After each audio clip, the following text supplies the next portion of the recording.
रघुपति राघव राजा राम, पतित पावन सीताराम। रघुपति राघव राजा राम, पतित पावन सीताराम सीताराम। भज प्यारे मन सीताराम सीताराम सीताराम। भज प्यारे मन सीताराम। रघुपति राघव राजा राम, पतित पावन सीताराम। पतित पावन सीताराम। ओम श्री परमात्मने नमः। श्री संत चरण कमलेभ्यो नमः।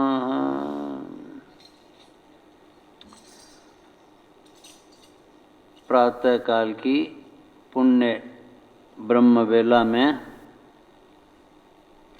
परम श्रद्धेय स्वामी श्री राम सुखदास जी महाराज की पुनीत वाणी का हम लोग पठन कर रहे हैं, श्रवण कर रहे हैं, मनन कर रहे हैं और उसे धारण करने का प्रयास कर रहे हैं। श्रोता स्वामी जी से प्रश्न करते हैं कि आप कुछ नहीं करने की बात कहते हैं, पर कुछ नहीं करने का तात्पर्य ठीक से समझ में आया नहीं। क्या हम घर का काम धंधा साधन भजन करना छोड़ दें?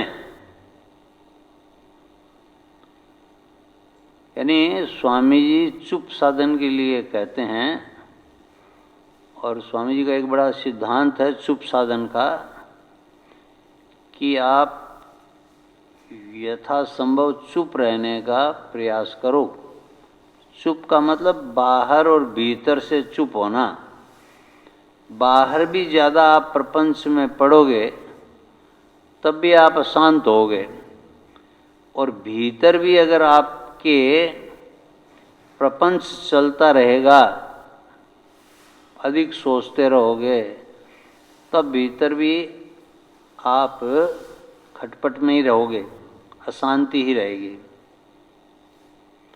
बाहर भीतर से चुप होना, ये चुप साधन है। अब इस चुप साधन में ऐसा समझ में आ जाता है कई बार हमारे कि स्वामी जी कुछ नहीं करने की बात कहते हैं। ऐसा स्वामी जी का जीवन रहा भी नहीं है। जीवन भर बोलते रहे। जब तक उनका शरीर था तब तक बोलते रहे। 103 वर्ष तक प्रवचन देते रहे। और न ही परमात्मा जो अवतार लेते हैं वो चुप रहे। यद्यपि भगवान कहते हैं कि मेरे लिए न कोई करने लायक या न कोई पाने लायक काम है, न कोई पाने लायक वस्तु है, लेकिन फिर भी मैं कर्म करता रहता हूँ। भगवान राम ने कर्म किए हैं, भगवान कृष्ण ने कर्म किए हैं, जो भी अवतार आए हैं सभी अवतारों ने कर्म किए हैं। उन कर्मों के कारण से ही हमारे सामने आदर्श हुए हैं। उन्हीं आदर्शों पर हम चल रहे हैं। वे हमारे मार्गदर्शक हैं कि किन विपरीत परिस्थितियों में भगवान राम ने किस प्रकार का निर्णय लिया। उनका भाइयों के साथ कैसा प्रेम था, उनका पिता के साथ, माता के साथ, प्रजाजनों के साथ, मुनिवरों के साथ, सबके साथ कैसा प्रेम था, पत्नी के साथ कैसा प्रेम था। ऐसे ही भगवान श्री कृष्ण हैं, उनके बारे में भी है। तो ये लोग आदर्श स्थापित करते हैं। जैसे गीता जी मान लो साक्षात भगवान का वांग्मय है, स्वरूप है। श्रीमद् भागवत भगवान का स्वरूप है। हाँ, रामचरितमानस भगवान का, राम का स्वरूप है। तो ऐसे जो भी आए हैं पृथ्वी पर, तो उन्होंने श्रेष्ठ काम करके हम सबका मार्गदर्शन किया, आने वाली संतति का मार्गदर्शन किया युगों युगों तक। तो संत कभी ये नहीं कहते हैं कि कोई काम मत करो। क्या कह रहे हैं संत? प्रश्न आया था ना कि घर का काम धंधा साधन भजन करना छोड़ दें क्या? आपकी तरह हम भी बैठ जाएं, हाँ, खाली नाम जप करने के लिए या प्रवचन देने के लिए? ऐसा तो नहीं हो सकता। स्वामी जी कह रहे हैं कि घर का काम धंधा भजन ध्यान नहीं छोड़ना है, प्रत्युत अपने में कर्तृत्व अभिमान छोड़ना है, यानी कर्तापन का अभिमान छोड़ना है। मैं करता हूं, मैंने ये किया, मैं ऐसा करूंगा, ये छोड़ना है। अशांति का मूल यह है कि मैंने ऐसा किया है, तुम क्या करते हो, मैं ऐसा करूंगा।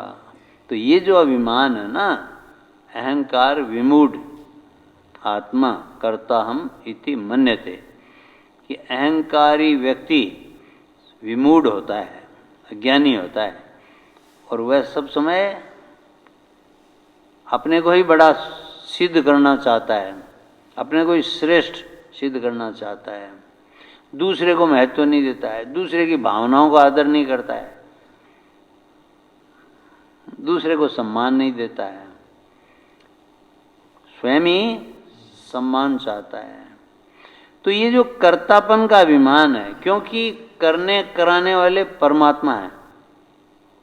देखो अभी आपने पढ़ा है रामचरितमानस में कि कर्म प्रधान विश्व करी राखा, जो जस करई सो तस फल चाखा। ये संसार कर्म प्रधान है, जो जैसा कर्म करता है उसके अनुसार उसे फल की प्राप्ति होती है।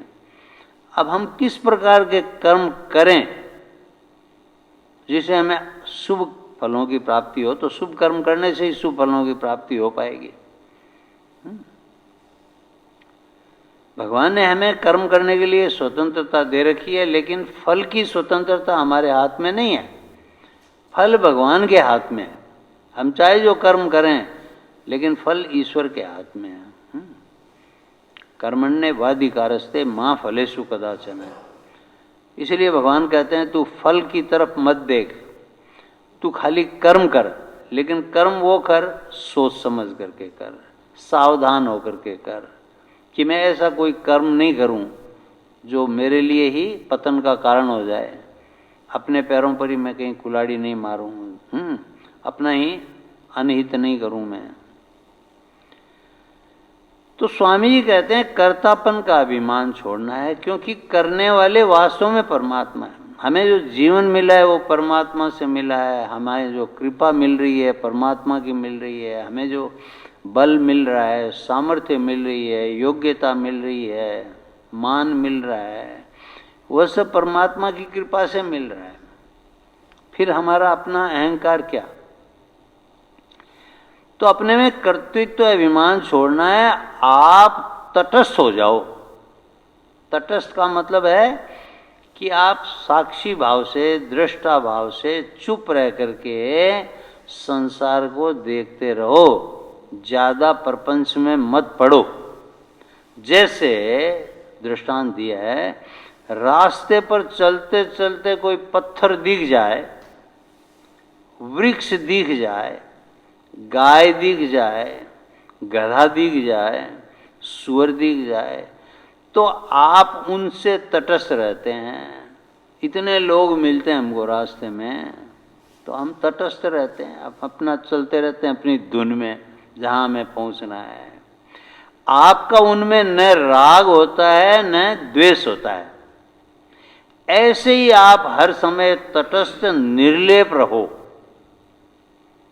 निर्लेप रहो। हाँ, यानी आप लिप्त मत हो, न राग में लिप्त हो न द्वेष में लिप्त हो, न अधिक आसक्ति करो और न विरक्ति करो। ये कुछ न करने का तात्पर्य है कि अपनी तरफ से राग द्वेष हर्ष शोक नहीं करना है, समभाव में रहना है, विषम नहीं होना है, असहज नहीं होना है, हमें सहज होना है। हाँ, अर्थात तटस्थ रहने का तात्पर्य हुआ कि उनसे घुलना मिलना नहीं है, काम धंधा तटस्थ होकर करना है, उसमें घुलना मिलना नहीं है। माँ हो, बाप हो, भाई हो, स्त्री हो, पुत्र हो, संबंधी हो, कुटुंबी हो, कोई हो, उससे घुल मिल कर बात नहीं करनी है, बहुत अधिक आसक्ति नहीं करनी है, बहुत अधिक राग नहीं करना है, न द्वेष करना है। राग होगा किसी के साथ तो दूसरे के साथ द्वेष हो जाएगा। आपको शांत रहना है, सम रहना है, सहज रहना है,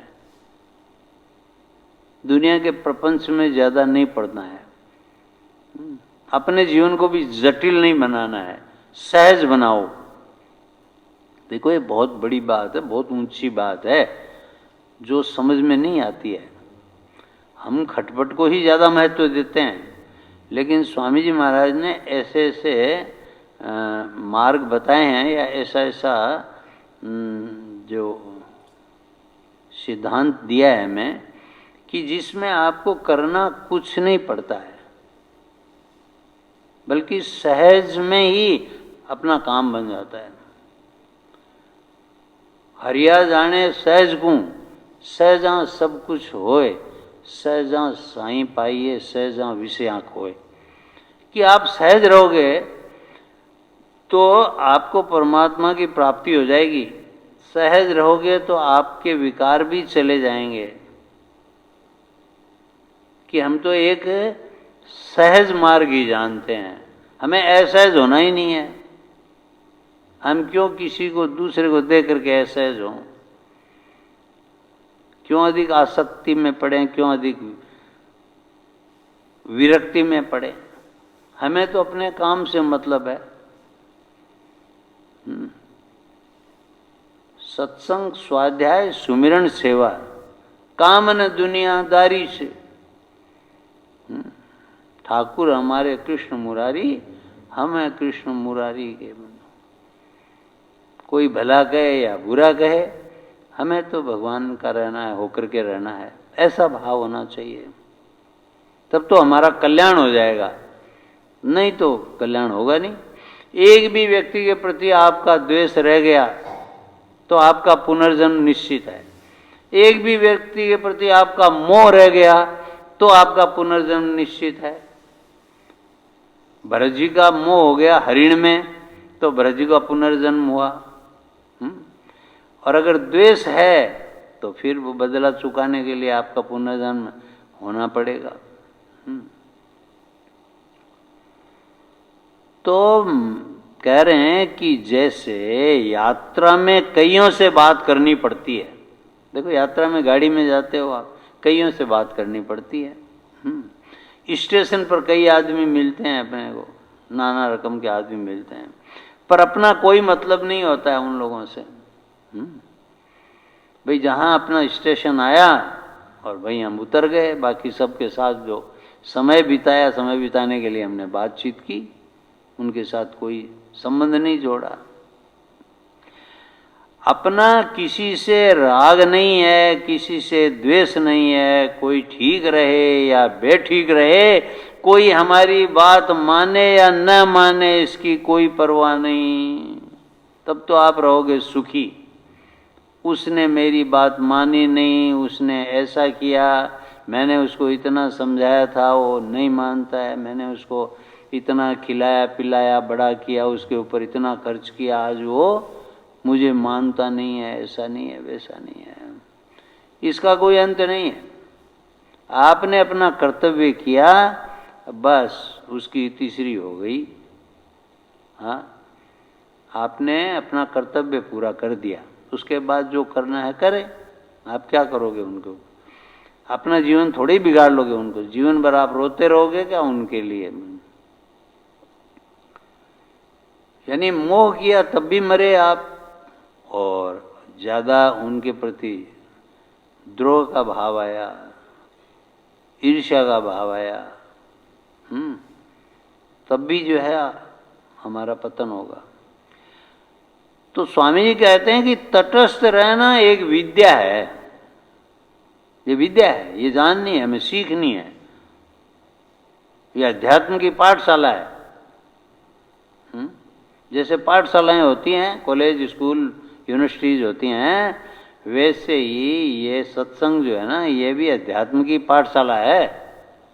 इस अध्यात्म की पाठशाला में आपको ऐसे ऐसे सूत्र मिलेंगे कि आपका जीवन बिल्कुल आनंदमय हो जाएगा। आप सुख दुख से ऊपर उठ जाओगे, जीवन बहुत सुगम हो जाएगा। तटस्थ रहना एक विद्या है। कहीं भी रहो आप, चाहे संतों के बीच में रहो, और चाहे आप गृहस्थ में रहो, और चाहे आप वानप्रस्थ में रहो, हाँ, चाहे सन्यासी बन के रहो, ब्रह्मचारी बन के रहो, किसी भी स्थिति में आप रहो, आपको तटस्थ रहने की विद्या आ जाए तो आप जीवन मुक्त हो जाओगे। पक्की बात है, इसमें कोई दो राय नहीं है। स्वामी जी ने जो बात कही है ना, उस बात का अनुभव करो। अनुभव करने से आनंद आएगा, अन्यथा क्या आनंद आएगा? स्वामी जी ने कह दिया, हमने सुन लिया, हमने कह दिया, आपने सुन लिया, बस हो गया। इससे थोड़े ही होगा। इसको जीवन में उतारो, तब समझ में आएगा। इस आनंद का बोध तब होगा। जिन्होंने उतारा है उनका जीवन सुखी हुआ है, आनंदमय हुआ है। अब आप आसक्ति में पड़े रहोगे, मोह में पड़े रहोगे, घुटते रहोगे, कह भी नहीं पाओगे। अरे मन निज मन की व्यथा, मन ही राखो गोय, सुनिए हसीले लोग सब बांटने ले कोय। किसी को कहोगे भी नहीं आप, करें क्या? बहू तो ऐसी निकल गई, हाँ, बेटा ऐसा निकल गया, सास ऐसी मिल गई, है ना, ये ऐसा हो गया, वो ऐसा हो गया, पड़ोसी ऐसा हो गया, हाँ, कर्मचारी ऐसा हो गया, काम करने वाले जो हैं वैसे हो गए, सब बेकार हैं, कोई काम नहीं करते हैं आजकल, ऐसा। तो ऐसा आप करते रहोगे तो अपना जीवन भी दुखी करोगे और उनका भी जीवन दुखी करोगे। और उनकी तरफ से तटस्थ हो गए, उदासीन हो गए, दृष्टा भाव से देखते रहे, साक्षी भाव से देखते रहे, अपना काम करते रहे, भगवान का नाम लेते रहो, भगवान की शरण में रहो कि मेरे तो गिरधर गोपाल दूसरों न कोई, एक परमात्मा ही मेरे हैं, वे ही थे, वे ही हैं, वे ही रहेंगे। बताओ, भगवान कह रहे हैं गीता के 4 अध्याय का 5वां श्लोक है ना, कि हे अर्जुन, तेरे और मेरे अनेक जन्म हो चुके हैं, तू उनको नहीं जानता है लेकिन मैं जानता हूं। तो ये जीव जो है ना, ये तो जन्म जन्मांतर से भटकता चला आ रहा है। मतलब अब इस जन्म में भी अगर आप राग द्वेष करोगे तो फिर वो भटकन मिटेगी नहीं, फिर 84 का चक्कर रहेगा। इस जन्म में अगर आप तटस्थ हो जाओगे, आत्मस्थित हो जाओगे, भगवतमय हो जाओगे, तो फिर सारी संकट खत्म हो जाएंगे। काम तो करना है, बड़े उत्साह से करना है, जो भी काम करो। देखो गीता में 18वां अध्याय में यही कहा गया ना कि अपने अपने काम को पूजा समझ के करने से, निष्ठापूर्वक करने से हमारा कल्याण हो जाता है, परमात्मा की प्राप्ति हो जाती है। तो अपने काम को तो बढ़िया से करोगे तब ना समाज चलेगा, तब ना भगवान प्रसन्न होंगे। अब माता पिता की सेवा करना है, आपको मैं सेवा नहीं करूंगा, मैं तो माला फेरूंगा, तो वो थोड़ी है। सेवा तो करनी ही है आपको, है ना, लेकिन सेवा के बदले कुछ चाहना नहीं है, अपेक्षा नहीं करनी है। आप जहाँ जो काम कर रहे हो उस काम को पूरी निष्ठा के साथ करो, तो परमात्मा न्याय करने वाले हैं। परमात्मा आपके साथ निश्चित रूप से न्याय करेंगे। अब अपना काम तो हम करेंगे नहीं, और हमको चाहिए ऐसा, खुद तो आलस दिखाएंगे, काम करेंगे नहीं, और कहेंगे कि हमको इतनी तनख्वाह चाहिए, हमको ये चाहिए वो चाहिए, है ना।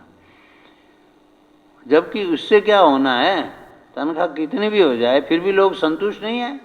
लाखों के पैकेज हैं फिर भी डाइवर्स होते हैं। बताओ क्यों होते हैं? पत्नी कमा रही है 2 लाख रुपया, पति कमा रहा है 2 लाख रुपया, 4-5 लाख रुपया मिल रहा है, फिर भी आपस में अनबन रहती है, खटपट रहती है, लड़ते हैं। तलाक सबसे ज़्यादा होती है उन्हीं के बीच में। पहले वालों के बेचारे कमाती नहीं थी, फिर भी कोई कभी तलाक हुई नहीं है, सुनी नहीं है तलाक दूर दूर तक। बताओ हाँ, क्यों? क्योंकि अपेक्षाएं बहुत हो गई, एक दूसरे से उम्मीदें बहुत ज़्यादा हो गई। अपने में संतुष्ट रहना जीव सीखता नहीं है, जानता, तटस्थ रहना नहीं आता है उसे। स्वामी जी कहते हैं आप संसार मात्र से तटस्थ हो जाओ। काम धंधा करना हो, सेवा करनी हो, तो जो सामने आ जाए उसकी सेवा कर दो। भाई जिसकी सेवा, अब जब माँ बाप की हमें सेवा करनी थी, माँ बाप चले गए, कोई बात नहीं, बस सेवा कर दी, हो गया, बढ़िया है, मन में प्रसन्नता है। ऐसे ही सामने कोई है उसकी सेवा कर दो, जो आपका फर्ज बनता है, कर्तव्य बनता है, उसका पूरा करो, कोई बात नहीं। सेवा को खोजना नहीं है कि मैं संसार की सेवा करूं, ऐसा करके खोजने निकलोगे तो फिर आप उसी में अटक जाओगे। संकल्प विकल्प हो जाएगा ना, मैं ऐसे करूंगा, मैं वैसे करूंगा, मैं इतना बड़ा आश्रम बनाऊंगा और मैं इतने लोगों को खिलाऊंगा और मैं अन्न क्षेत्र खोलूंगा और ये करूंगा और वो करूंगा, तो उसमें तो फिर उलझ जाओगे आप। हाँ, फिर क्या है कि अपना कल्याण जो है वो गौण हो जाएगा। जो सहज में होता है वो कर दो, ज्यादा उठापटक मत करो। किसी से बात करो तो उसके लिए ही करो, अपने लिए नहीं। अगर अपना कोई स्वार्थ न कर रख करके दूसरे की प्रसन्नता के लिए करो, दूसरे को सुख कैसे मिले, बस मुझे सुख कैसे मिले ये भाव मत रखो, दूसरा कैसे सुखी हो। जैसे रास्ते पर चलते कोई आ गया, उससे बात कर ली, तो न राग है न द्वेष है। ऐसे आप संसार मात्र से तटस्थ निर्लेप रहो, खाना पीना भी तटस्थ होके करो, उसमें भी ज्यादा रुचि मत लो कि खाना पीना आज ये बनाओ और कल वो बनाओ और ये बढ़िया बनाया, ये लाऊं और मैं लेके आता हूँ बाजार भाग करके, ये आज तो ये बनाओ, आज तो ये मिठाई खाओ, ये बहुत बढ़िया मिठाई है, ऐसा है वैसा है, आज तक खाई नहीं है हमने। संबंध मत जोड़ो। अगर संबंध जोड़ोगे तो भगवान से संबंध ही जुड़ेगा, नुकसान ये होगा और कोई बात नहीं है। संसार से जितनी अधिक आसक्ति होगी उतना ही भगवान से विमुखता होगी। मैं खाता हूं, मैं पीता हूं, ये भाव नहीं हो। भूख लगी खा लिया, पानी का प्यास लगी पी लिया। आप क्रिया रहित तो नहीं हो सकते पर निर्लेप हो सकते हैं। बिना कर्म किए कोई भी व्यक्ति जीवन में रह नहीं सकता। कर्म तो सबको करना पड़ेगा, सन्यासी को भी करना पड़ता है, गृहस्थ को भी करना पड़ता है, सबको करना पड़ता है। लेकिन निर्लेप हम हो सकते हैं, तटस्थ हो सकते हैं, निर्लिप्त हो सकते हैं, न करोति न लिप्यते हो सकते हैं। जैसे नदी है, आकाश है, सूर्य है, हाँ, भगवान है, ये निर्लिप्त हैं। वैसे ये जीव जो है ये भी भगवान का अंश होने से ये भी निर्लिप्त है। लेकिन ये संसार के साथ संबंध जोड़ करके सुखी दुखी होता रहता है। संसार के साथ ज्यादा संबंध मत जोड़ो, सेवा का संबंध रखो, प्रेम का संबंध रखो, बस। प्रेम है ना, वैसे प्रेम नहीं, मोह नहीं, बस कि सब अपने हैं, कोई गैर नहीं है, बस ये भाव। एक बड़ी बात कही है सेठ जी ने, स्वामी जी कह रहे हैं कि सेठ जी ने कहा था कि अगर स्वामी जी और भाई जी दोनों मेरे विरुद्ध हो जाएं तो भी मेरे में फर्क नहीं पड़ेगा। देखो, सेठ जयदयाल जी गोविंद के विश्वसनीय या विश्वास पात्रों में अन्यतम थे स्वामी राम सुखदास जी महाराज, और थे हनुमान प्रसाद जी पोदार भाई जी। तो दोनों ही मेरे विरुद्ध हो जाएं तो भी मेरे में फर्क नहीं पड़ेगा। मेरे विश्वास में तो फर्क पड़ेगा कि मैंने इन पर इतना विश्वास किया, वो तो फर्क पड़ सकता है, क्योंकि ये व्यवहार की बात है, ये संसार की बात है। पर प्रेम में कोई फर्क नहीं पड़ेगा। मतलब मैं उनके साथ किसी भी रूप में द्वेष नहीं करूंगा, द्वेष नहीं करूंगा बिल्कुल भी। हाँ, विश्वास में फर्क पड़ सकता है। जैसे कोई व्यक्ति मान लो हमारे यहाँ काम कर रहा है, उसने कोई चोरी की, हमने उसको छोड़ दिया, लेकिन उसके प्रति द्वेष नहीं होना चाहिए। ठीक है, अगले ने ऐसा काम किया, उसके लिए छोड़ना पड़ गया मुझे, अगले का भाग्य है, ठीक है, मेरा भाग्य है, वो क्या लेके जाएगा। मैं अपना भाग्य खा रहा हूं, वो अपना भाग्य खाएगा। हाँ, ऐसा भाव रखो। ये पीछे मत पड़ जाओ उसके कि मैं उसको देखूंगा नहीं कि वो कैसे खड़ा होगा। हाँ, जहां जाएगा उसके पीछे हम लगे रहेंगे, ऐसा नहीं। बस विश्वास पर तो फर्क पड़ता है, व्यवहार जगत में फर्क पड़ेगा। हमारा कोई व्यक्ति चला गया तो व्यवहार में तो फर्क पड़ेगा हमारे। ये तो ज्ञानियों को भी अनुभव होता है कि ये चला गया, ये रह गया, महाराज जी चले गए, है ना। लेकिन प्रेम में फर्क नहीं होना चाहिए। जैसे स्वामी जी चले गए, प्रेम में फर्क नहीं है, वो कहाँ गए कहाँ हैं, वो तो हमारे साथ ही हैं। तभी तो हम उनकी वाणी पढ़ रहे हैं। नहीं, उन्होंने कहा है कि हमको कि मैं चला जाऊं तो रोजाना आप सुबह सुबह मेरी वाणी पढ़ना, ऐसा कहीं तो नहीं लिखा है। हमने तो पूरा साहित्य पढ़ा है उनका, कहीं नहीं लिखा है कि मेरी वाणी रोजाना पढ़ना। क्यों पढ़ रहे हैं हम? इसीलिए पढ़ रहे हैं कि उनसे हमारा प्रेम है। उन्होंने जो बातें कही है वो बातें हमारे लिए बहुत ही काम की हैं।